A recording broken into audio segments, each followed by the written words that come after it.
Chhattisgarh defence academy, Raipur defence academy, दोनों जगह में मैं जो है बायो पढ़ाती हूँ, पढ़ा चुकी हूँ। एक एक बैच कंप्लीट हो चुका है, अब नया बैच उनका स्टार्ट होगा तो फिर से होगा, 1 महीने ब्रेक रहता है उन लोग का। ठीक है, और ये BLM इंग्लिश मीडियम स्कूल है, वहाँ मैं 11th-12th को भी बायो पढ़ाई हूँ।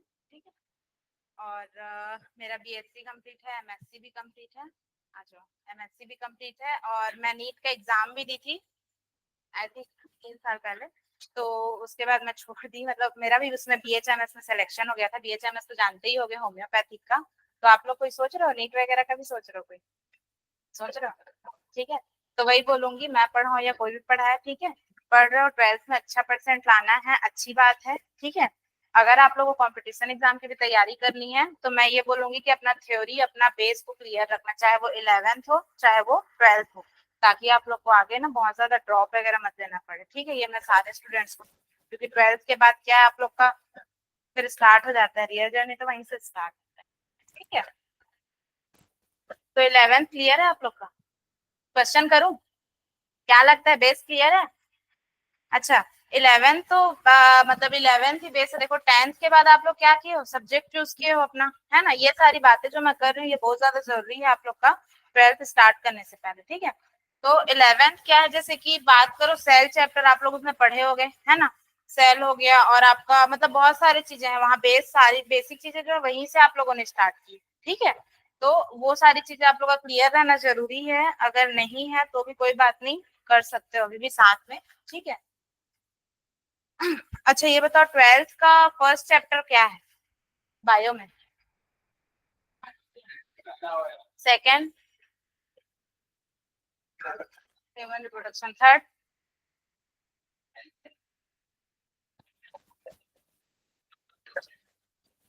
ठीक, चलो इतना मेरे को ये पता चला कि आप लोग एटलीस्ट बुक खोल के आए हो।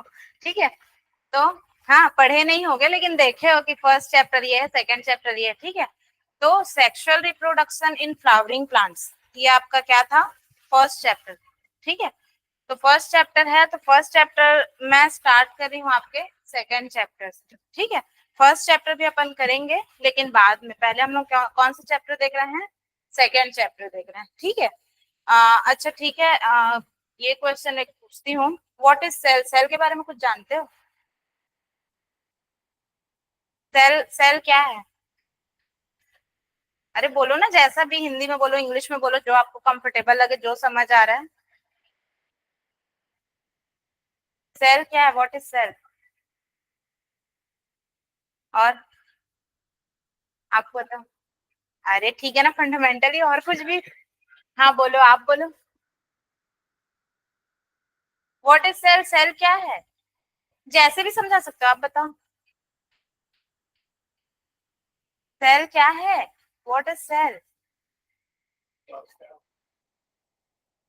और सेल के बारे में क्या जानते हो? बस इतना ही जानते हो? अच्छा ये जानते हो प्लांट सेल एनिमल सेल में डिफरेंस, ये सब पढ़े हो गए आप लोग, बचपन से पढ़ रहे हो कि ये, और उसका स्ट्रक्चर भी बनाना आई थिंक आप लोग को आता होगा। आता है या नहीं? आता है ना, जैसे एनिमल सेल हो गया, प्लांट सेल हो, ये सब आता है ना। तो ये सब आता है, तो सेल का आंसर क्यों नहीं दे पा रहे हो? क्या बोलते हैं? सेल को structural and functional unit of life, ये हम लोगों ने देखा है, रटा है, पढ़ा है, याद किया, लिखा है और नंबर लेके आया। ठीक है, क्यों बोलते हैं, कोई बता सकता है उसका मतलब? देखो ये तो स्टार्ट करेंगे ही, लेकिन थोड़ा सा मेरे को भी जानना जरूरी है कि आप लोग का 11th कैसा है। अगर 11th अच्छा नहीं है तो मैं 12th के साथ साथ आप लोग को उसके मतलब उस अकॉर्डिंग पढ़ाऊंगी कि आप लोग को ये भी चीजें कवर हो जाए, है ना, क्योंकि बहुत सारे चैप्टर, बहुत सारी चीजें जो 11th से कनेक्ट है। देखो क्या बोल रहा है, structural and functional unit of life. ठीक है, स्ट्रक्चरल क्यों बोला गया होगा? ये क्या है, सेल। ठीक है, सेल, सेल डिवीजन सुने हो? सुने हो ना? ठीक है, सेल डिवीजन मतलब क्या होता है, मतलब देखो सबसे पहले जानते हैं सेल क्या बोल रहा है, structural and functional unit of life. ठीक है, तो स्ट्रक्चरल क्यों बोल रहा है, क्योंकि आपका जो स्ट्रक्चर है, ठीक है, स्ट्रक्चर मतलब हमारा जो बनावट है, जो भी है, नोज, आई, ईयर या हाथ पैर, हमारे बॉडी के जो भी पार्ट्स हैं, ठीक है, उसका स्ट्रक्चर किससे बना हुआ है? सेल से ही बना हुआ है ना। ठीक है, सेल से ही बना हुआ है। यहाँ पे ये इमेज लगाई हुई सब बताऊंगी, ठीक है। अभी इधर सुनो, सेल से ही बना हुआ है, ठीक है, इसलिए उसको क्या बोल गया, स्ट्रक्चरल बोल दिया गया, ठीक है। उसके बाद क्या बोला, फंक्शन। फंक्शन मतलब फंक्शन, ठीक है, फंक्शन मतलब फंक्शन करना। अब जैसे कि एक सेल जो है डिवाइड होता गया होता गया होता गया होता गया, फिर क्या किया, एक स्ट्रक्चर बनाया। जैसे कि मेरा जो हैंड है, ठीक है, अब इससे क्या कर रही हूँ मैं, अपना वर्क कर रही हूँ, ठीक है। सीधी सी बात, ये छोटा सा डेफिनेशन है जो आप लोग अपने दिमाग में रख सकते हो, ठीक है। अब क्या बोल रहा है, ये ह्यूमन रिप्रोडक्शन, ठीक है। थोड़ा सा चैप्टर को अब आते हैं। ह्यूमन रिप्रोडक्शन, ह्यूमन रिप्रोडक्शन में देखो, इस चैप्टर में आज हम लोग जानेंगे कि इस चैप्टर में क्या क्या इसका कंटेंट है, क्या क्या हम लोग को पढ़ना है, ठीक है। और इसमें मेन मेन क्या चीजें, ये सारी चीजें हम लोग देखेंगे, ठीक है। चैप्टर बहुत बड़ा है और बहुत अच्छा चैप्टर है, ठीक है, ह्यूमन रिप्रोडक्शन। यहाँ पे जो इमेज बना हुआ है, किसी को समझ आ रहा है ये क्या का इमेज है, कोई बता सकता है? हम्म, बोलो। बेबी का है, ठीक है, बेबी का है। कुछ समझ आ रहा है? ठीक है, क्या समझ आ रहा है? यहाँ पे लिखा हुआ है फर्टिलाइजेशन। फर्टिलाइजेशन को जानने से पहले हम लोग को बहुत कुछ जानना पड़ेगा, तब हम लोग फर्टिलाइजेशन तक पहुंच पाएंगे। फिलहाल मैं ये इमेज का बता रही हूँ, ठीक है। ये इमेज क्या बोल रहा है, फर्टिलाइजेशन क्या होता है वो मैं बताऊंगी। फर्टिलाइजेशन होने के बाद जो है फर्स्ट वीक का जो है बेबी कैसा रहता है, इसको जो है जब फीटस बोलते हैं, ठीक है, 8 वीक तक ये एम्ब्रायो, ठीक है, फीटस बोलते हैं, मतलब जब एक मदर प्रेग्नेंट होती, जब एक फीमेल प्रेग्नेंट होती, ठीक है, तो उसके यूट्रस में जो बेबी रहता है, ठीक है, वो कैसे कैसे बड़ा होता है, मतलब कैसे हर मंथ उसका डेवलपमेंट होता है, उसका इमेज है ये, ठीक है।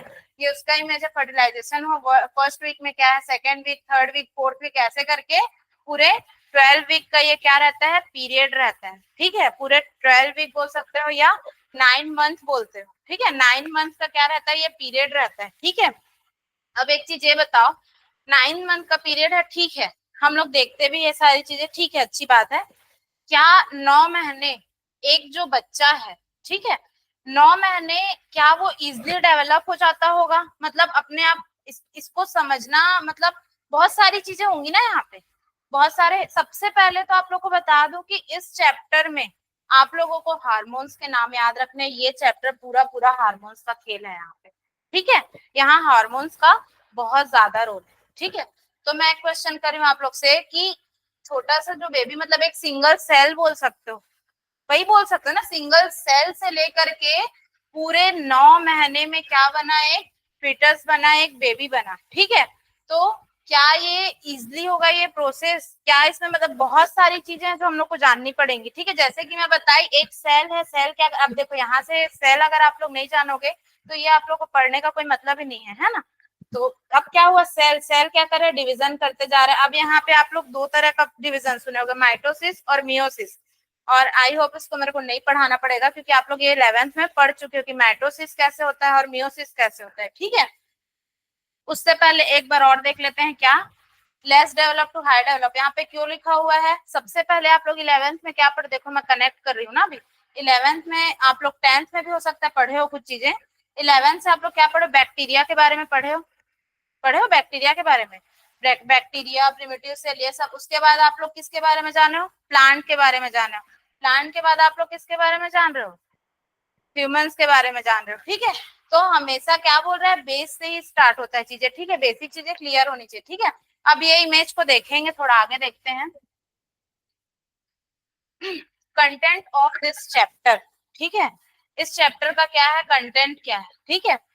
इसमें क्या बोल रहा है, द मेल रिप्रोडक्ट, क्या लिखा है, द मेल रिप्रोडक्टिव सिस्टम, ठीक है, the female reproductive system, gametogenesis, menstrual cycle, fertilization and implantation, pregnancy, ठीक है, डेवलपमेंट, और ठीक है, ये सारी चीजें हम लोग को देखना है, पार्चुरेशन, ठीक है।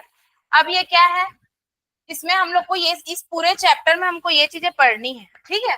अगर हम बात करें द मेल रिप्रोडक्टिव सिस्टम की या फीमेल की, तो देखो वहां पे मैंने लिखा हुआ है हार्मोन, ठीक है। हार्मोन्स मैंने क्यों लिखा है, क्योंकि मैं भी आप लोग को स्टार्ट की, फिर मैं बताई, क्या बताई कि हार्मोन्स का ये पूरे इसमें खेल है, ठीक है।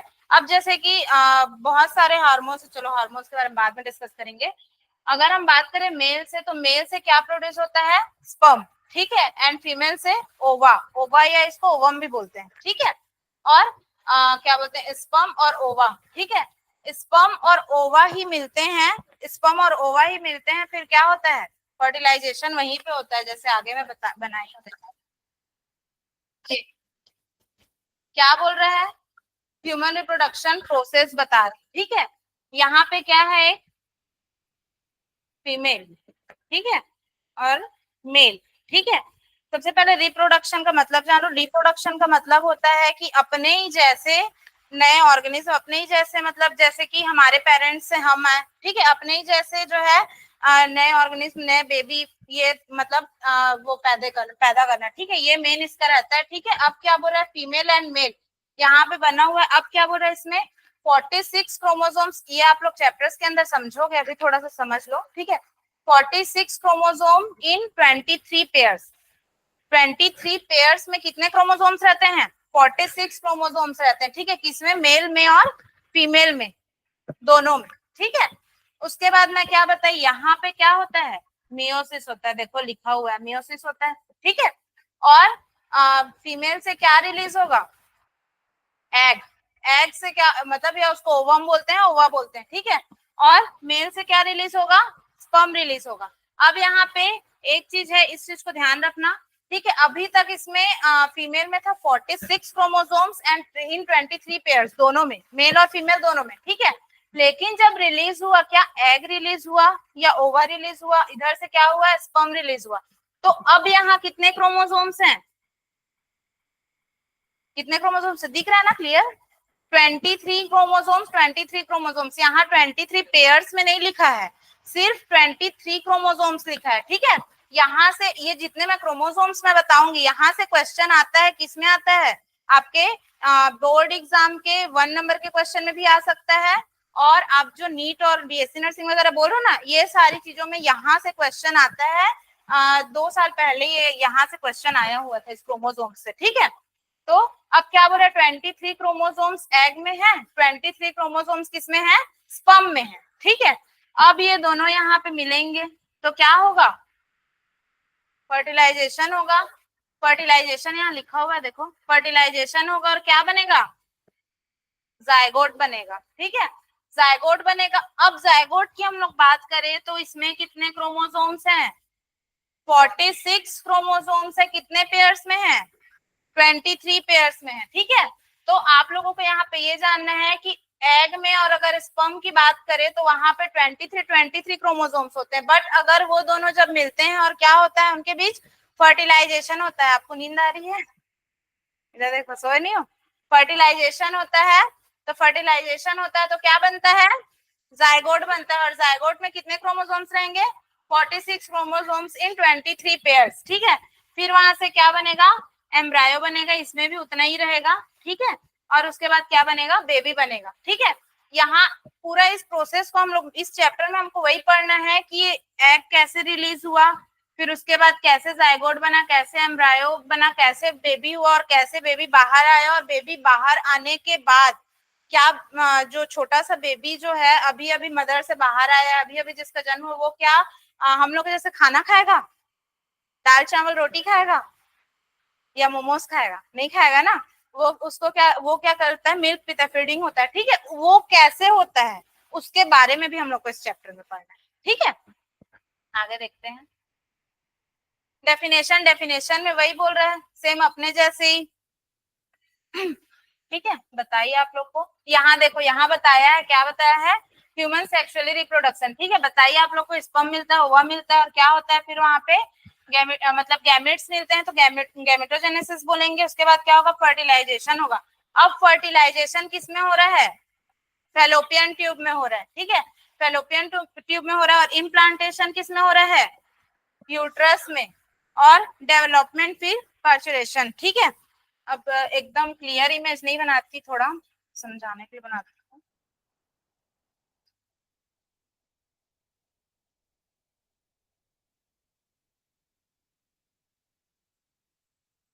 ठीक है। समझाने के लिए बनाई, क्लियर नहीं बनाई हूँ, ठीक है। अब क्या बोल रहा है यहाँ पे? देखो, उससे पहले एक चीज और समझते हैं, फिर इसको समझेंगे। देखो, मेल मेल और फीमेल का जो है स्पर्म और ओवा मिल गया तो फर्टिलाइजेशन हो गया, जायगोट बना, फिर फीटस बना, बेबी बना, ये सारी चीजें अपनी जगह, ठीक है। गैमेटोजेनेसिस भी समझ गए। अब क्या है? Menstrual cycle. ये क्या है, मेंस्ट्रुअल साइकिल। मतलब देखो, अगर जो है एग बन गया, ठीक है, किसमें बन गया, फीमेल में, ठीक है, फीमेल में क्या बन गया, एग बन गया या ओवा बन गया, ठीक है। अब जो है यहाँ पे वहां पे जो स्पर्म नहीं पहुंचा या फर्टिलाइजेशन नहीं हुआ, तो उस एग का क्या होगा, वो एग क्या हो जाएगा, डिस्ट्रॉय हो जाएगा, ठीक है। तो डिस्ट्रॉय होगा, फिर क्या होगा, वो वहीं पे रहेगा, वो क्या हो जाता है, बाहर आ जाता है, ठीक है। किसके थ्रू बाहर आता है, किसके थ्रू बाहर आता है, मेंस्ट्रुअल साइकिल के थ्रू बाहर आता है, ठीक है। अब ये प्रोसेस जो है, देखो एग एग वाला जो प्रोसेस है, ठीक है, ये क्या होता है, जब फीमेल जो है 12 से 14 साल की जब होती है, ठीक है, तो उनके में फिर एग जो है प्रोड्यूस होने स्टार्ट हो जाते हैं, ठीक है, मेंस्ट्रुअल साइकिल वगैरह होता है, ठीक है। अब उसमें क्या होता है, एग जो है बन रहा है, मैं समझाती हूँ, एक मिनट।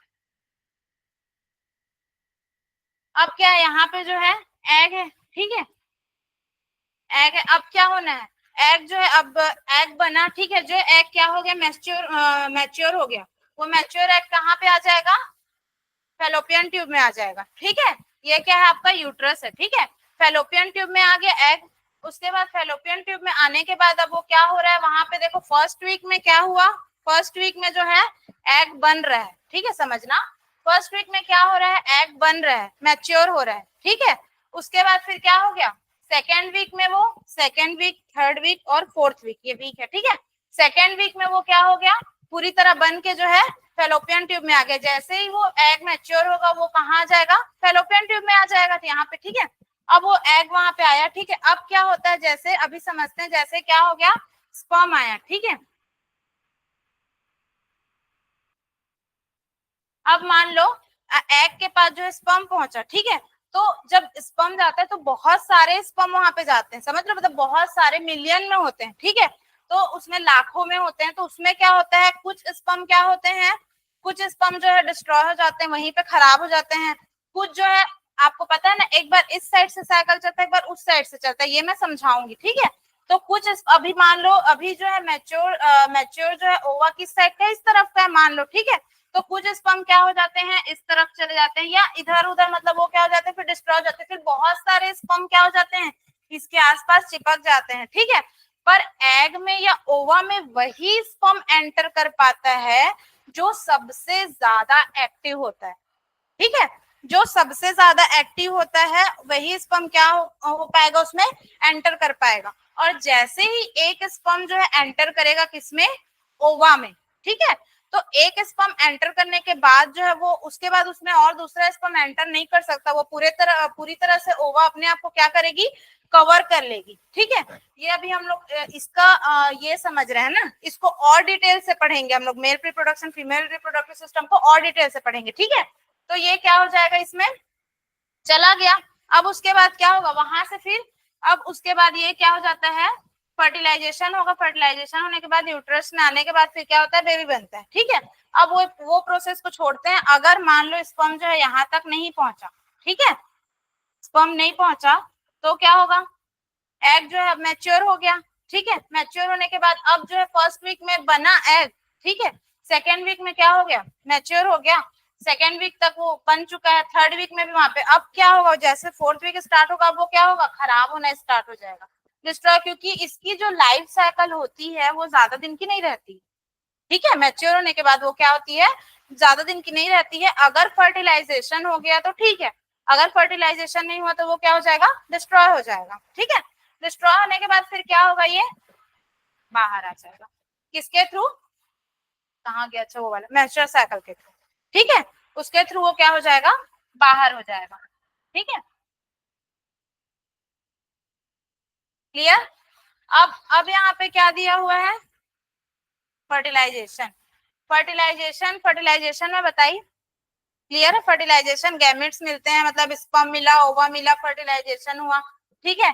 फर्टिलाइजेशन एंड इम्प्लांटेशन, फिर प्रेगनेंसी। देखो अब क्या होगा, जैसे जैसे वो मिले, ठीक है, यहाँ पे फर्टिलाइजेशन हुआ। अब क्या होगा, फर्टिलाइजेशन होने के बाद, फर्टिलाइजेशन जब हो रहा है, ठीक है, ये वाले फेलोपियन ट्यूब में हो रहा है, इसके बाद अब ये कहाँ जाएगा, यूट्रस में जाना है, ठीक है। तो उससे पहले यहाँ पे क्या होता है, सेल डिवीजन होता है, मतलब वहां पे जो है सेल डिवीजन होता जाता है। उसके बाद फिर ये मूव करके कहाँ आ जाता है, यूट्रस में आ जाता है। यूट्रस में आने के बाद एक बेबी का क्या होता है, डेवलपमेंट होता है, ठीक है। डेवलपमेंट होता है। डेवलपमेंट में क्या होता है, इसमें आप लोग ये भी पढ़ोगे, अगर आप लोग एनसीईआरटी में देखोगे, एनसीईआरटी कर लेकर आती हूँ, एनसीईआरटी में देखोगे तो उसमें लिखा होगा कि कौन से मंथ में बेबी का क्या पार्ट बनता है। जैसे फर्स्ट वीक में बेबी कितना बढ़ रहा है, सेकेंड वीक, थर्ड वीक, फिर जैसे जैसे 3 महीने के बाद उसके क्या आ गए, हेयर्स वगैरह, मतलब क्या बोलते हैं, उसका आईज वगैरह बन जाता है। हेयर्स कब आता है, 5th मंथ तक, 5वां महीना जो होता है 5th मंथ, ठीक है। 5th मंथ तक बेबी के ऑलमोस्ट सारे पार्ट्स जो है लगभग बन चुके होते हैं, ठीक है। सारे पार्ट्स लगभग बन चुके होते हैं। उसके बाद अब जैसे बेबी का पूरा पार्ट अगर बन गया, ठीक है, तो अब जैसे 9 महीने कंप्लीट हो गए, अब क्या हो गया, बेबी पूरी तरह से क्या हो चुका है, डेवलप हो चुका है। अब क्या करना है, बेबी को कहाँ जाना है, बाहर आना है, ठीक है। बाहर आना है तो कैसे पता चलेगा कि बेबी को अब बाहर आना है, ठीक है। 9 मंथ हो गया, ठीक है। अब कैसे पता चलेगा कि बेबी को बाहर आना है, और ये कैसे रहेगा कि जो वो बेबी है, वो फीटस है, वो यूट्रस में वहां पे ठहरा हुआ है, रुका हुआ है, ठीक है, बनते तक पूरी तरह से, वो किस हार्मोन के कारण वहां पे रहता है, ये आप लोग का होमवर्क है, कल मेरे को बताना किस हार्मोन के कारण वो वहां पे क्या रहता है, यूट्रस में रहता है, ठीक है। ये क्वेश्चन इसको करके आना कल, ठीक है। यहाँ बोल रही ना पूरा हार्मोन्स का है, ठीक है।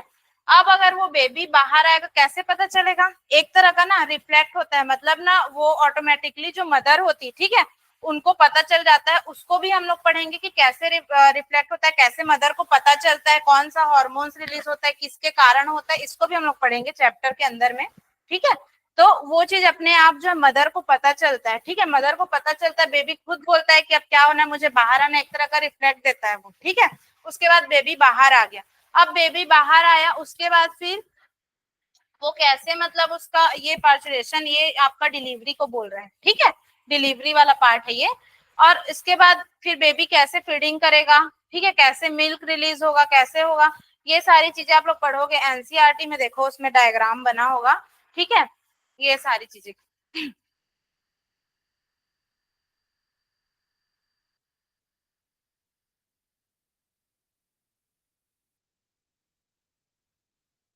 उसके बाद वो जो बोल रही थी मैं, फर्टिलाइजेशन के बाद जो वीक, मतलब जो वीक यूट्रस में जब बेबी डेवलप होता है, ये वही वाला डायग्राम है जो स्टार्टिंग में मैंने आप लोगों को बताया, ठीक है। ये वही डायग्राम है कि 7 वीक, 8 वीक, 9 वीक, 12 वीक में बेबी कैसे कैसे बड़ा हो रहा है, ठीक है। अब इसमें हम लोगों को क्या, अब ये तो हम लोग पूरा पूरा चैप्टर के बारे में मोटा मोटा हम लोग इसका कंटेंट जान गए, समझ गए कि कैसे है क्या है। अब इसमें हम लोग को मेल रिप्रोडक्टिव सिस्टम का देखो डायग्राम बना होगा, फीमेल रिप्रोडक्टिव सिस्टम का डायग्राम बना होगा, स्पेशली इनको पढ़ना है। उसके इसके इसको पढ़ने के बाद फिर है इन लोग के हार्मोन्स के बारे में जानना है, ठीक है। और ये आप लोग का चैप्टर का कंटेंट है, ठीक है। तो आप लोग को मतलब ये तो समझ आया ना कि इस चैप्टर में पढ़ना क्या है, समझ आया ना। Next slide. अब एक चीज ये बताओ, अब ये तो ठीक है, चैप्टर का ठीक है, अब इसके बाद टॉपिक्स भी पढ़ेंगे। अब मेरे को ये बताओ कि 11th का आप लोगों का क्लियर है या नहीं, मतलब जैसे कि मैं क्वेश्चन करती हूँ, हार्ड टॉपिक क्लियर है आप लोग का, थोड़ा सा बैकअप भी जाना जरूरी, देखो 12th को हमने टच कर लिया, लेकिन बैकअप आप लोग का कैसे, ये मेरे को जानना ज्यादा जरूरी है, ठीक है, क्योंकि मेरे को आप लोगों को पढ़ाना है, ठीक है। तो जैसे एक टॉपिक उठाती हूँ मैं, सेल तो हो गए, हार्ड टॉपिक उठाती हूँ, हार्ड आप लोगों का क्लियर है। अच्छा, हार्ट में कितने चैम्बर होते हैं ये बताओ। 4 चैम्बर होते हैं, क्या क्या, नाम क्या हो,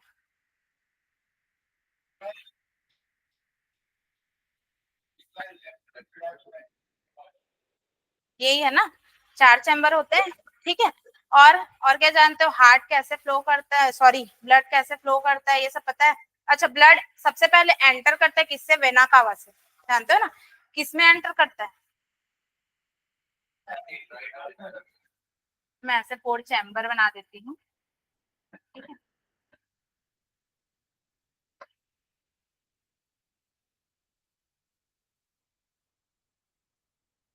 ऐसा ही रहता है ना, 4 चैम्बर रहता है, ठीक है। अब यहाँ से क्या है ये, वेना कावा, वेना कावा से ब्लड आता है, ठीक है। कैसा ब्लड रहता है,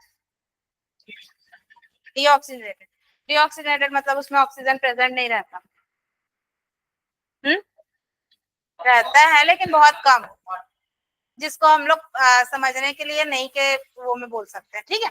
अब वो ब्लड आया, किसमें आएगा, राइट ऑरिकल में, ठीक है। अब मतलब ये मैं देख रही हूँ कि आप लोग कितना क्लियर है, ठीक है। अब ये कहाँ जाएगा, कोई प्रोसेस बता सकता है, ऐसे बताओ ना आप लोग प्रोसेस, फिर मैं क्वेश्चन करूंगी। राइट वेंट्रिकल में, राइट वेंट्रिकल, ठीक, राइट वेंट्रिकल के बाद कहाँ जाएगा, लेफ्ट ऑरिकल जाएगा, हाँ, फिर लेफ्ट वेंट्रिकल, फिर लेफ्ट वेंट्रिकल से लंग्स में, मार डालोगे तुम लोग इंसान को। अच्छा ये होता, ठीक है, चलो कोई नहीं, होता है, भूल गए होगे। लेफ्ट वेंट्रिकल से, अच्छा लेफ्ट वेंट्रिकल से ही लंग्स में जाता है, श्योर, राइट वेंट्रिकल से, वेरी गुड। राइट वेंट्रिकल से कहाँ जाता है, लंग्स में जाता है, लंग्स में जाता है, फिर कहाँ जाता है, लंग्स में गया, लंग्स के बाद इस बीच तो बहुत सारा चीज होता है। यहाँ पे वॉल सुने हो, कौन सा वॉल रहता है, हाँ, राइट साइड में ट्राइकस्पिड रहता है, राइट साइड में कौन सा वॉल रहता है, ट्राइकस्पिड वॉल रहता है, याद कर लो थोड़ा सा, ट्राइकस्पिड वॉल रहता है, ट्राइकस्पिड वॉल रहता है, इस साइड कौन सा वॉल रहता है, बाइकस्पिड वॉल रहता है। और बाइकस्पिड वॉल या ट्राइकस्पिड वॉल की हम लोग बात करें तो उसका वर्क क्या रहता है, बैकफ्लो को रोकता है। इस तरह से वॉल्व लगा होता है, ठीक है। ये आप लोग को बता रही हूँ, राइट ऑरिकल और राइट वेंट्रिकल के बीच में लेफ्ट साइड में भी वॉल्व लगा रहता है। इस साइड का वॉल्व को ट्राइकस्पिड वॉल्व बोलते हैं, उस साइड का वॉल्व को बाइकस्पिड या मीट्रल वॉल्व भी बोलते हैं, ठीक है।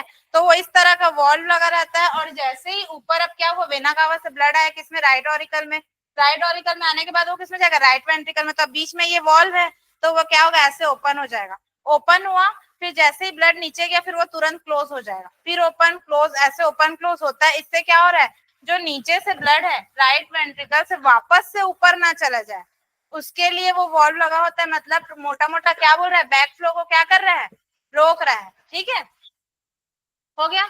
अब उसके बाद ये कहाँ जा रहा है, लंग्स में जा रहा है, ठीक है, लंग्स में जा रहा है, तो यहाँ पे और यहाँ से क्या आ रहा है, इसमें आ रहा है, ठीक है। तो इसको क्या बोलते हैं, जो वो रहता है,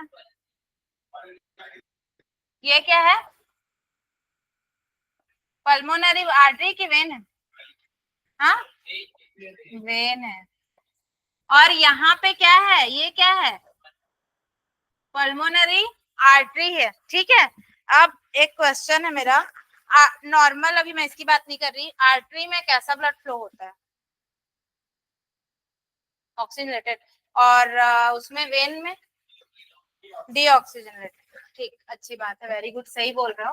अब लंग्स में क्या हुआ है, ब्लड गया है यहाँ से, अभी तक क्या ब्लड ब्लड डीऑक्सीजनेटेड ही है, अभी क्या वो ऑक्सीजनेटेड हो गया है, यहाँ पे नहीं हुआ है। लंग्स जा ही क्यों रहा है, ऑक्सीजनेटेड होने के जा रहा है। हम जो सांस ले रहे हैं उसमें जो ऑक्सीजन जा रहा है वहां वो उसमें मिलेगा, फिर वो ब्लड कैसा हो जाएगा, उसमें ऑक्सीजन आ जाएगा, ठीक है, मोटा मोटा, ठीक है। तो अब ये किसके थ्रू गया, पल्मोनरी आर्टरी के थ्रू गया लंग्स में, ठीक है। और उसके बाद किसके, अब वहां से जो है ये क्या हो गया, ऑक्सीजनेटेड हो गया। अब कहाँ आया, पल्मोनरी वेन के थ्रू लेफ्ट ऑरिकल में आया, ठीक है। अब यहाँ कैसा ब्लड हो गया, ये ऑक्सीजनेटेड। तो अब मेरा क्वेश्चन ये है कि आप लोग भी बोले हो अभी कि आर्टरी में जो है वो ब्लड फ्लो करता है ऑक्सीजनेटेड, और आप लोग का वेन में डीऑक्सीजनेटेड, ठीक है। तो यहाँ पे भी लिखा हुआ है आर्टरी, यहाँ पे लिखा हुआ है वेन, पर यहाँ पे जो ब्लड जा रहा है वो कैसा है, ऑक्सीजनेटेड, और यहाँ पे जो ब्लड जा रहा है वो डीऑक्सीजनेटेड, ऐसा क्यों, इसीलिए बोल रहे हैं ऐसा। मैं ऐसा ही पढ़ाती हूँ, 12th का टॉपिक भी ऐसा ही पढ़ाऊँ, तो और मैं क्वेश्चन निकालती हूँ, मेरे को अच्छा लगता है ऐसे पूछता है। चलो बताओ क्यों, किसी को पता है, सोचो। यहाँ पे पल्मोनरी आर्टरी से जो है डीऑक्सीजनेटेड ब्लड लंग्स में गया, लंग्स से ऑक्सीजनेटेड ब्लड जो पल्मोनरी वेन के थ्रू किस में आया, लेफ्ट ऑरिकल में आया, ठीक है। अभी आप लोग मेरे को बोले कि आर्टरी में जो है, हाँ, अपोजिट वो करते हैं, ठीक है, अपोजिट करते हैं। तो मतलब अपोजिट करते हैं, ये अच्छी बात है, ये पता होना चाहिए ताकि मिस्टेक ना हो। तो क्यों है ऐसा, पता है कुछ? मतलब देखो सही बोल रहे हो आप, गुड। देखो यहाँ पे क्या होता है, कई बार कंफ्यूजन होता है। हम्म, यहाँ यहाँ पे क्या होता है, देखो अगर हम बात करें यहाँ पे यहाँ से क्वेश्चन देता है, ये आपके कंपटीशन एग्जाम में देगा, ये सीबीएसई में देगा, बहुत अच्छा क्वेश्चन बनता है यहाँ से ये क्वेश्चन, ठीक है। और भी बनते हैं बट ये बहुत अच्छा क्वेश्चन लगता है, ठीक है। यहाँ क्या बोल रहा है, जैसे ही आप लोग अगर बात करो आर्टरी की, तो उसमें कैसा ब्लड फ्लो होगा, ऑक्सीजनेटेड। बट अगर आप लोग बात करो वेन्स की तो डीऑक्सीजनेटेड। लेकिन जहां पल्मोनरी जुड़ा, पल्मोनरी का सीधा सीधा मतलब होता है आपका किससे, लंग्स से, ठीक है। पल्मोनरी का मतलब सीधा लंग्स से होता है। अब वो क्या हो जाएगा, वहां अपोजिट हो जाएगा, ठीक है। पल्मोनरी आर्टरी में अगर हम लोग बात करेंगे तो डीऑक्सीजनेटेड ब्लड होगा, फ्लो होगा, और इसमें कैसा होगा, पल्मोनरी वेन में ऑक्सीजनेटेड, ठीक है। अब यहाँ से कैसे क्वेश्चन पूछता है कि पल्मोनरी वेन में कैसा ब्लड फ्लो होता है या पल्मोनरी आर्टरी में कैसा ब्लड फ्लो होता है। तो यहाँ पे कंफ्यूजन ये होता है, देखो इनको पता है तो ठीक है, अच्छी बात है, आप लोगों को पता है। यहाँ पे होता क्या है, आर्टरी और वेन के थ्रू मतलब कारण क्या हो जाता है, बच्चे जो है कंफ्यूज हो जाते हैं, ठीक है।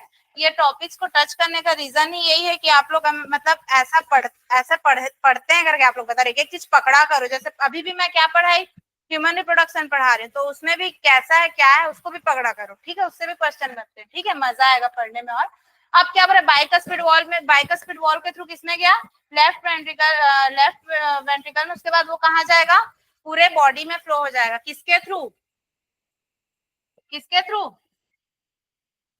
अरोटा। और यहाँ पे कैसा वॉल्व लगा रहता है, कौन सा वॉल्व, और एक होता है एरोटिक वॉल्व, ठीक है। और क्या होता है, पल्मोनरी वॉल्व भी बोलते हैं इस साइड वाले को, ठीक है। अब ये जिससे पूरा कवर्ड रहता है, जिस मेम्ब्रेन से, उस मेम्ब्रेन का नाम क्या है, पूरा हार्ट जिस मेम्ब्रेन से कवर्ड रहता है, बोलो बोलो, सही बोल रहे हो, गुड, पेरिकार्डियम, ठीक है। पूरा हार्ट जो है जिससे कवर्ड रहता है उसको क्या बोलते हैं, पेरिकार्डियम बोलते हैं। ये पूरा हार्ट क्या रहेगा, कवर्ड रहेगा, ठीक है। अब अगर हम लोग बात करें तो राइट साइड का जो मसल्स होता है, इस साइड का जो मसल्स है, ठीक है, इस साइड का मसल्स जो है वो क्या रहेगा, लेफ्ट साइड के मसल्स जो है ज्यादा थिक रहते हैं, ज्यादा थिक और ज्यादा मतलब मोटे रहते हैं, ठीक है, लेफ्ट साइड का, राइट साइड से। अगर आप लोग डायग्राम भी देखते होगे तो अच्छा अच्छा डायग्राम देखोगे तो पता चलेगा। तो क्यों रहता है ये एक अच्छा क्वेश्चन है, कोई बता सकता है क्यों रहता है। राइट साइड के जो मसल्स हैं, ठीक है, उसके कंपैरिजन में देखा जाए तो लेफ्ट साइड के जो मसल्स होते हैं हार्ट के, ठीक है, वो ज्यादा थिक और स्ट्रॉन्ग रहते हैं, ज्यादा मतलब थिक स्ट्रॉन्ग बोल सकते हो, मोटा। वेरी गुड, ठीक है, ऐसे क्वेश्चन को सोचना, ठीक है। क्यों रहता है, देखो राइट वेंट्रिकल को क्या करना है, सिर्फ सिर्फ लंग्स में भेजना है। और हार्ट और लंग्स ज्यादा दूर में रहते हैं क्या, नहीं रहते ना, पास में ही है हार्ट और लंग्स। अब ये क्या कर रहा है, ये पंप कर रहा है, पंप करने के बाद किस में भेज रहा है, लंग्स में भेज रहा है, लंग्स में भेज रहा है, ठीक है। इसको ज्यादा मेहनत करने की जरूरत नहीं है। जैसे मैं इनको कॉपी दी, मैं बोली कि पीछे दे दो, ये इजली दे देंगी, ठीक है। बट अगर मैं इनको कुछ सामान दी, कॉपी दे, बोली कि जाओ उस लास्ट वाले क्लासरूम में सर को दे के आना, तो ये इनको क्या करना पड़ेगा, चलना पड़ेगा, उठ के ज्यादा पड़ेगा, ज्यादा ज्यादा मेहनत लगी, ज्यादा एनर्जी लगा, ठीक है। कुछ वैसा ही समझ सकते हो, लेफ्ट वेंट्रिकल से क्या करना है, ब्लड को पूरे बॉडी में फ्लो कर रहा है, और पूरे बॉडी में फ्लो करना है मतलब जाहिर सी बात है वहां उसको ज्यादा पंप करना पड़ रहा होगा, ज्यादा एनर्जी की जरूरत होगी, ठीक है। और एक यहाँ पे होता है ऐसे नोड, ऐसे नोड सुने ही होंगे, ऐसे नोड जानते हो, ऐसे नोड का क्या वर्क रहता है, ऐसे नोड का क्या वर्क रहता है, ऐसे नोड का वर्क रहता है, ऐसे नोड जो है हल्का इलेक्ट्रिक इलेक्ट्रिक करंट टाइप से, मतलब ना हार्ट, जैसे हार्ट जो पंप करता है, ब्लड फ्लो हो रहा है ना, उसमें मेन वर्क किसका रहता है, मतलब ऐसे नोड का रहता है, बोल सकते हो, ठीक है। ऐसे नोड के कारण ही क्या हो रहा है, वहां पे हल्का इलेक्ट्रिक करंट टाइप से जा रहा है, जिसके कारण क्या हो रहा है, हार्ट जो है पंप कर रहा है, ठीक है। कई बार यहाँ से एक क्वेश्चन आता है, ये क्वेश्चन भी जान लो, ऐसे एक क्वेश्चन ये आता है कि अगर जो ऐसे नोड आपका खराब हो गया या ऐसे नोड काम नहीं कर रहा है, उस सिचुएशन में क्या किया जाता है या कौन सी मशीन की यूज की जाती है, पेस मेकर, वेरी गुड।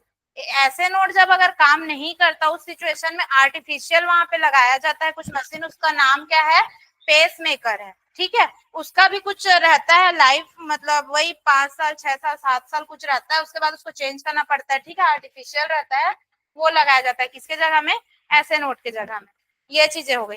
अब एक बार ये बताओ कि एक मिनट में जो है, 1 मिनट में हार्ट कितने बार जो है, हार्ट बीट कितने बार होता है, कितने टाइम्स होता है,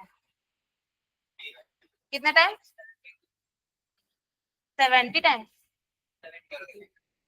72 ना, ठीक है, 72 नॉर्मल, अगर हम लोग बात करें नॉर्मल ह्यूमन की, तो एवरेज अगर देखें तो कितना बार होता है, 72 टाइम्स। आप लोग बोलो, मतलब अच्छा है, एकदम इजी क्वेश्चन है, आप लोग अपने आप में कॉन्फिडेंस, मतलब ठीक बोल रहे हो आप लोग, ठीक है, 72 टाइम्स होता है, ठीक है।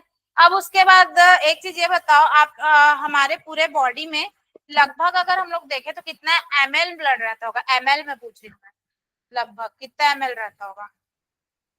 जैसे मैं मेल फीमेल की स्पेशली बात नहीं कर रही, अगर एवरेज निकाला जाए तो ह्यूमन के बॉडी में कितना ब्लड रहता है एमएल में, एमएल में अगर देखें तो, हाँ, 5000 मानते हैं, अगर एवरेज देखा जाए तो कितना माना जाता है, 5000 ml, ठीक है, लगभग इतना माना जाता है, ठीक है, ठीक है। अब क्या कर रहा है, अब जो है मेरा क्वेश्चन ये है कि हार्ट जो है, हार्ट पूरे बॉडी में कितने ml में, अगर मैं बात करूं तो 5000 ml ब्लड है लगभग, मान लेते हैं, ठीक है। तो अब वो जो पूरे जो हार्ट है वो कैसे पंप करता होगा, मतलब एक बार जो हार्ट बीट हुआ उसमें कितना ब्लड होता होगा, और पूरा 5000 ml जो है वो कितने देर में जो है हार्ट से होकर जाता है, कितने कितने बार में उसको हार्ट पंप करता है, मतलब कोई समझा सकते हो इसको, आपको पता है? नहीं जानते आप लोग, कोई नहीं जानते? सोचो पूरे बॉडी में 5000 ml, 5000 ml ब्लड है, और हमारा हार्ट कितना बड़ा है, छोटा सा कप के साइज का, जिसका वेट ही 300 ग्राम होता है, पता है ना आप लोग को, लगभग 300 ग्राम रहता है, ठीक है। यहाँ पे मैं बेबी की बात नहीं करी, छोटे बेबी की बात नहीं करी, वो अलग टॉपिक है, ठीक है। कितना रहता है, 300 ग्राम रहता है। 300 ग्राम का जो हार्ट है, ठीक है, 300 ग्राम का हार्ट मतलब छोटा सा कप के साइज का, सोच सकते हो, ठीक है। अब हमारे पूरे बॉडी में कितना ब्लड है, 5000 ml में ब्लड है, ठीक है। अब एक क्वेश्चन और है छोटा सा, क्या पूरा ब्लड जो है हार्ट से पंप होता होगा, बॉडी का पूरा ब्लड? मैं एक साथ या अलग अलग की बात नहीं करी, मैं बस ये पूछ रही कि क्या पूरा ब्लड होता होगा पंप, बॉडी का पूरा ब्लड? नहीं होगा। तो ऐसे कैसे, अगर अगर ब्लड नहीं हुआ वैसा, या फिर वो तो फिर मतलब प्रॉब्लम हो जाएगी ना वहां, मतलब वो तो जम गया, कुछ भी हो सकता है। आप बोल रहे ऐसा नहीं, सारे ब्लड जो है जाते हैं, पूरा ब्लड वो होता है, पंप होता है, पूरे 5000 होते हैं। तो क्या 5000 ml ब्लड को जो है हार्ट से पंप होने में कितना टाइम लगता होगा, ये क्वेश्चन है, ये आता है।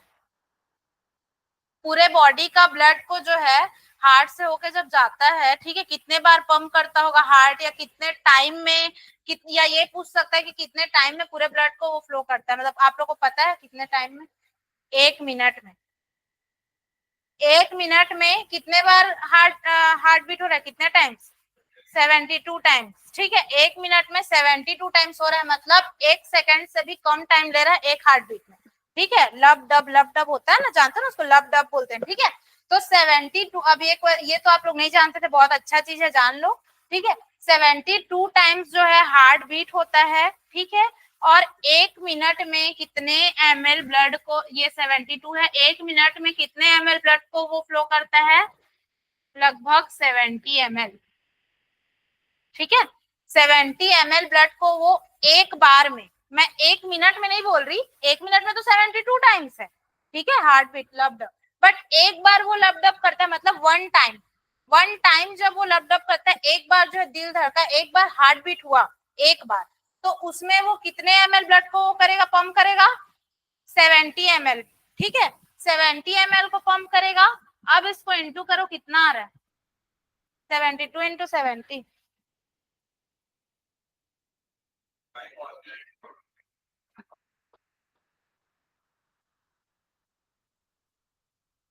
मिल गया आंसर, जो मेरे क्वेश्चन की थी उसका, क्या क्वेश्चन की थी मैं, पहला तो ये क्वेश्चन की थी कि 1 मिनट में कितने ml ब्लड को वो करेगा, पंप करेगा। दूसरा क्वेश्चन ये की थी, क्या की थी कि अगर कितने ml है, 5000 ml है, तो उसको कितने टाइम में करेगा, मतलब वही था। तो क्या कितना, अब यहाँ पे हम लोग को पता चल गया। ठीक है, एक अगर आपको पूछा जाए कि एक हार्ट बीट में कितना ब्लड फ्लो किया, तो आप क्या कितना पंप किया बोलोगे, तो 70 ml। और अगर बोलेगा कि 1 मिनट में कितना किया, तो मतलब बॉडी का पूरे ब्लड का कितने देर में किया, तो 1 मिनट में।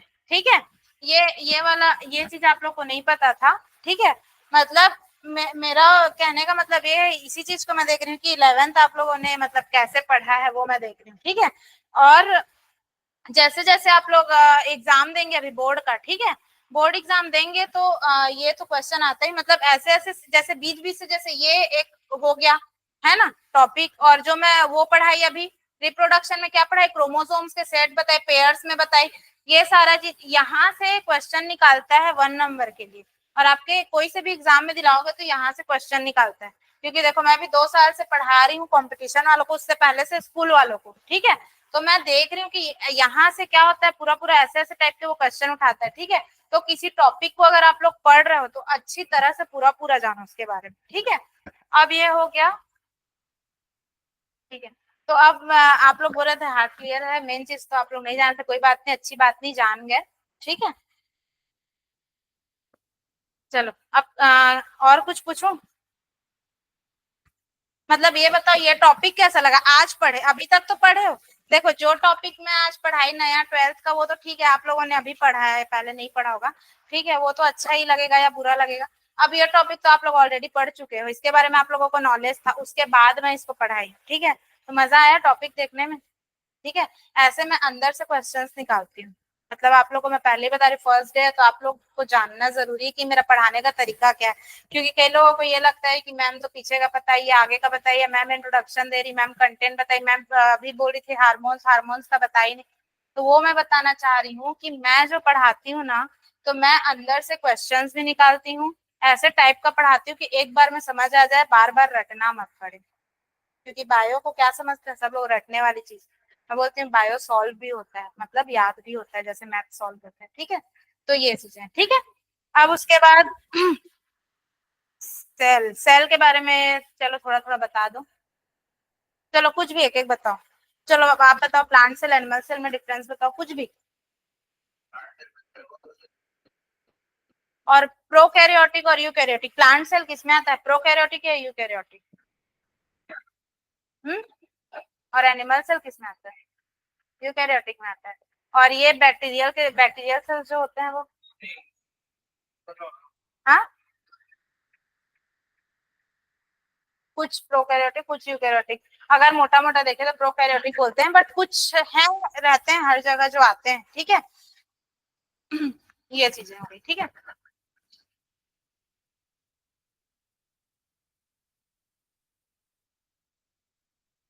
मेल रिप्रोडक्टिव सिस्टम को डिटेल में और फीमेल रिप्रोडक्टिव सिस्टम को डिटेल में मैं कल स्टार्ट करूंगी, क्योंकि ये पूरा पूरा एक एक तो जो है आधे घंटे लगभग लेगा, बहुत अच्छे से मैं डायग्राम के साथ उसको बताऊंगी जैसे बताई थी। मैंने आज आप लोगों को कंटेंट बताना था कि चैप्टर में कैसे रहता है। ठीक है, क्वेश्चंस भी इसी से आते हैं, ये आप लोगों को बताना था। एक क्वेश्चन आपका बनता है यहाँ से क्रोमोसोम से, एक क्वेश्चन कल पढ़ाऊंगी तो उस चीज को ध्यान में रखना। ठीक है, एक क्वेश्चन आपका, ज्यादातर क्वेश्चन बनते हैं आपके हार्मोन्स से। ठीक है, उसके बाद फिर जो है क्या बोलते हैं, male reproductive system, female reproductive system में क्या की, मतलब जैसे कि बात करें फीमेल की तो कितने दिन में एग बनता है, क्या है, मतलब जो जो मैं अभी बताई मोटा मोटा, इसको हमको क्या करना है, डिटेल्स में पढ़ना, और यहीं से आपका क्या बनेगा, क्वेश्चन बनेगा। ठीक है, अब अगर बात करें मेल की, ठीक है, तो मेल का क्या होता है, एक एज के बाद, जैसे उसमें पढ़ोगे 12 से 14 साल के बाद उसमें क्या होता है, स्पर्म बनना क्या हो जाता है, स्टार्ट हो जाता है। बट अगर हम लोग इस मैटर में मेल और फीमेल की बात करें, तो मेल में क्या होता है, लाइफ टाइम स्पर्म बनता है। लाइफ टाइम मतलब जैसे ही उनका जो है वो एज आया जहां स्पर्म बनना स्टार्ट हुआ, ठीक है, उसके बाद लाइफ टाइम मतलब जब तक वो, मतलब बहुत लंबे समय तक उसमें क्या होता है, स्पर्म बनता है। ठीक है, देखो अगर किसी भी चीज की हम लोग बात करें, जैसे आप लोग घर में कुछ भी, जैसे कि यहाँ पे क्या यूज करो, एसी यूज करो, ठीक है, एक टाइम के बाद वो क्या होता जाएगा, धीरे धीरे खराब होता जाएगा। वैसे ही अगर हम लोग बात करें अपनी, मतलब ह्यूमन बॉडी की अगर हम लोग बात करें, मेल फीमेल कोई भी हो, ठीक है, हम कैसे थे, छोटे से इतने बड़े हो गए, ठीक है। बड़े होने के बाद हम क्या हो जाएंगे, बूढ़े हो जाएंगे। आप लोग के घर में दादा दादी वगैरह कोई भी होंगे, ठीक है। उन लोग क्या मतलब आप लोग जितना एनर्जी से, जितना एनर्जेटिक वर्क कर पाते हो, क्या उन लोग कर पाते हैं? अगर आप लोग यहाँ से उठ के भागो बोलोगे, तुरंत दौड़ के चले जाओगे। बट यहाँ पे अगर 65 या 70 ईयर्स के कोई होंगे बुजुर्ग, तो क्या वो उतनी उतनी आसानी से आपके पीछे पीछे दौड़ लेंगे जैसे आप दौड़ लोगे? ऐसा। तो कहने का मतलब ये है कि स्पर्म तो उनमें बनता है, ठीक है।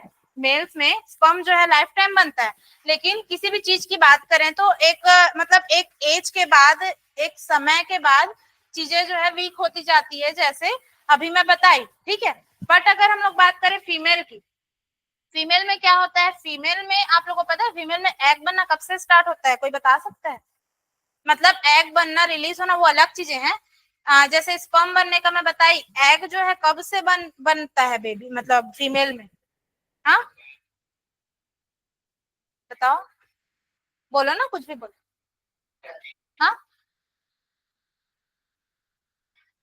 देखो, अब इस एक डाउट को और क्लियर कर लेती हूँ, बहुत अच्छा डाउट है ये।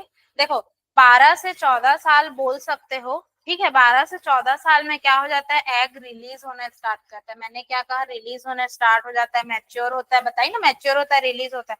बट जो फीमेल होती, ठीक है, फीमेल होती तो जब वो अपने मदर के पेट में होती, फिटस जब होती, मतलब प्रेगनेंसी, जैसे कि कोई बेबी क्या है, कोई फीमेल अभी मतलब मदर के मतलब यूट्रस में ही है, ठीक है। उस टाइम से ही उनका एग बनना स्टार्ट हो जाता है, फिटस में ही। लेकिन लेकिन बता रही हूँ, वो एग वहां पे बनता है, ठीक है, वो अलग चीज है, उसको भी डिटेल में पढ़ोगे।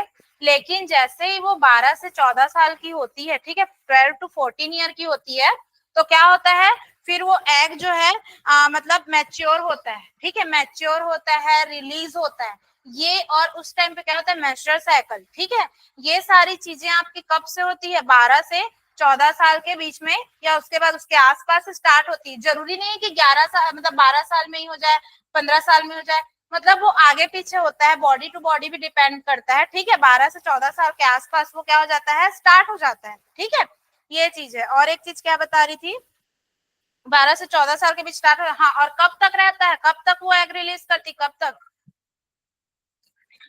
50 टू 55 मानते हैं, ठीक है, 50 टू 55 तक ही।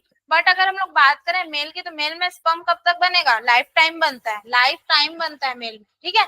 लेकिन बात करें फीमेल की, तो फीमेल में 50 टू 55 ईयर्स के आसपास ही उसमें क्या होगा, एग मैच्योर होगा, एग बनेगा, एग रिलीज होगा, ठीक है। उसके बाद क्या होता है, उनका मेंस्ट्रुअल साइकिल भी क्या हो जाता है, बंद हो जाता है। 50 से 55 साल तक ही उसमें होता है, तब तक ही कोई फीमेल जो है क्या कर सकती है, बच्चा पैदा कर सकती है, ठीक है। उसके बाद क्या होता है, उसके बाद वो उनके में वो एग बनना, रिलीज होना, ये सारी चीजें क्या हो जाती, बंद हो जाती है। उसके बाद फिर कोई भी फीमेल क्या करती, बच्चा पैदा नहीं कर सकती, ठीक है। लेकिन मेल मेल का क्या रहता है, मेल में तो हमेशा स्पर्म बन रहा है, ठीक है। ये चीजें, ठीक है। तो आज का मेरे को आप लोग को यही कंटेंट बताना था। देख लिए मेन इस चैप्टर का क्या क्या है, ये टॉपिक्स हैं, इसके बारे में भी मैं आप लोगों को बता दी कि क्या क्या है, कैसा कैसा है। अब इसको एकदम अच्छे से हम लोग एक एक टॉपिक को पढ़ेंगे, ठीक है। अभी आप लोग का सेशन स्टार्ट हुआ है, तो बहुत अच्छे से पढ़ते चलेंगे। मेल रिप्रोडक्टिव सिस्टम को कल मैं पढ़ाऊंगी, और मेल और फीमेल दोनों को कल मैं पढ़ा दूंगी, मेल और फीमेल को पूरा डिटेल्स से, ठीक है। और बाकी ये चीजें तो आप लोग देख लिए। और वो वाला हार्ड पढ़ाने का जो रीजन था वो ये था कि आप लोग जो टॉपिक को नहीं पढ़े हो उसको भी मैं पढ़ाई, कि आप लोगों को कैसा लग रहा है, कैसे पढ़ा रही हूँ। और जो टॉपिक आप पढ़ चुके हो वो तो आप लोगों को पता है, उसको भी मैं पढ़ाई। तो अब आप लोग ये देख सकते हो कि कैसा मैं पढ़ाती हूँ और कैसे आप लोग कंफर्टेबल, ठीक है। तो मेरा 11th और 12th को दोनों को पकड़ने का कारण ही यही था, ठीक है। चाहती तो आज ये दोनों आज ही कंप्लीट हो जाता, लेकिन मैं बहुत सारी चीजें मतलब मेन मेन मोटा मोटा आप लोग को मैं बता चुकी इसमें का, कि कैसा है, क्या है, क्या क्या पढ़ना है, ठीक है। क्लियर। अब स्टार्ट करूंगी तो टाइम पर 6 बजे तक ही रहती ना क्लासेस। अब कोई कुछ बात है, कुछ पूछना है, कुछ जानना है तो बताओ।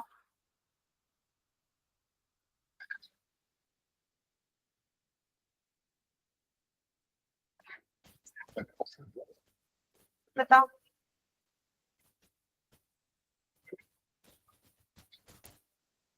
नहीं कुछ भी बोलो, क्या क्लासेस तो हो गई लेकिन 5 मिनट का बात करते हैं। अच्छा ये ही बता दो मेरे को, तब जो बढ़ाने का तरीका है, इस तरीके से मैं क्वेश्चन पर उनको देखते हैं, आप तो ऐसे ही है। तो मैं मेरा क्या रहता है, चैप्टर आप लोग पढ़ो, टॉपिक्स ही आप लोग पढ़ो, लेकिन टॉपिक से क्वेश्चन बनाना कितने घंटे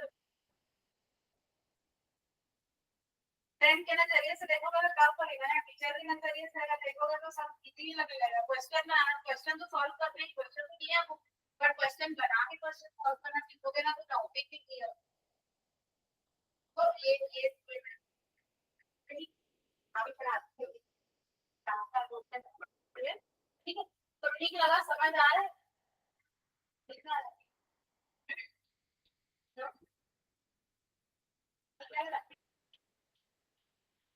और कुछ जानना है?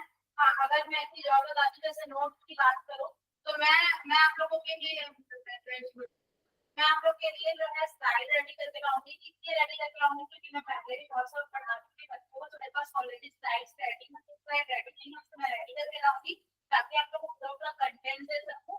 और किसी भी तरह का क्या होता है पढ़ाने का रह जाती है, और अगर मैं स्लाइड रेडी करके लाती हूँ तो स्लाइड में आप लोग को पूरा चीज अवेलेबल, मतलब सारी चीज मिल जाएगा।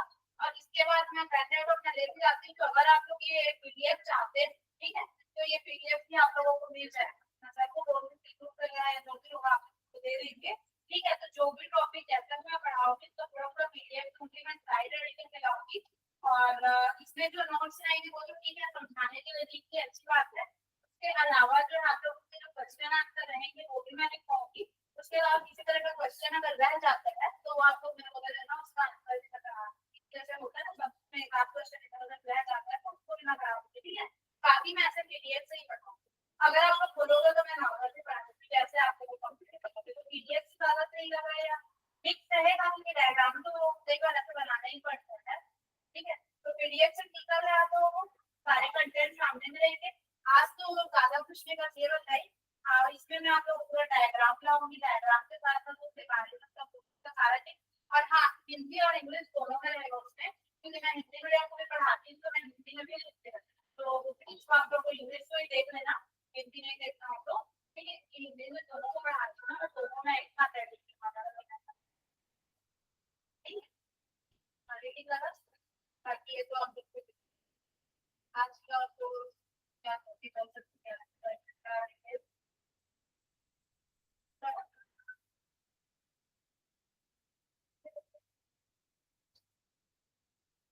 और कुछ पूछना है या जानना है, या लगता है कि मैम हम लोग वैसा नहीं चाहिए, ये चाहिए, हम लोग ऐसे पढ़ते हैं, वैसे बहुत सारे वैसे अच्छा लगता है।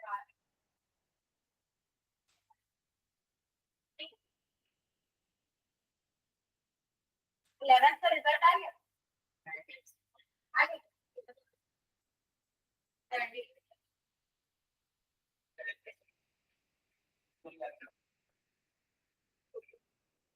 तो सब अलग अलग स्कूल से, मतलब सेम स्कूल से कौन, आप लोग, और आप लोग आप लोग एक, और आप लोग मैं जहाँ पढ़ाती हूँ वहां का भी रिजल्ट आ जाएंगे। और आज ही एक और है, ये एमपी वालों में पढ़ाती हूँ, नेगी वालों को, नेगी वालों में आज ही मेरे एक स्टूडेंट का सिलेक्शन हुआ, वो 10th में था, तो वहां से रिप्रेशन किया गया। और एक सप्ताह पहले, एक तो मैंने बताया था, एक सप्ताह पहले ही 3 स्टूडेंट का आर्मी में हुआ है, तो उनके से रिप्रेशन तो अच्छी बात है।